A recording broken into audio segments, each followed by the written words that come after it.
Winter special આજે બનાવવાનું છે વરાળિયું બનાવવા માટે મેં 2 જાતના મરચાં લીધા છે, તેને ભરી લેવાના છે. ત્યારબાદ મકાઈ લીધી છે, સૂકું લસણ લીધેલું છે, આખું તે સાથે ડુંગળી, પછી ટમેટા, આ બધી વસ્તુ આપણે ભરવાની છે. સાથે તેમાં રીંગણાના આપણે છેકા પાડીને ભરવાના છે. જો ટમેટા ભરી લીધા છે, મરચાં ભરી લીધા, રીંગણા ભરી લીધા છે, બટેકાને પણ છેકો પાડીને ભરી લેવાના છે.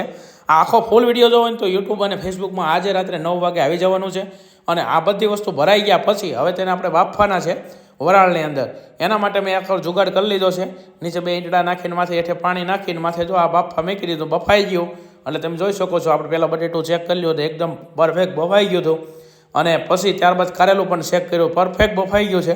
એટલે હવે આપણે છે ને ભાઈ એનો વઘાર કરવાનો છે. તમે જોઈ શકો છો એકદમ સ્મોકી ફ્લેવરવાળું આ વરાળિયું ખાવાની કંઈક મજા જ અલગ છે. વઘાર થઈ ગયો છે અને હવે આપણે ટેસ્ટિંગ કરશું મિત્રો. ટેસ્ટિંગ કરવા માટે મેં ડીશ લઈ લીધી છે અને સાહેબ આ પહેલી બાઇટ ખાધીને હવે મોજ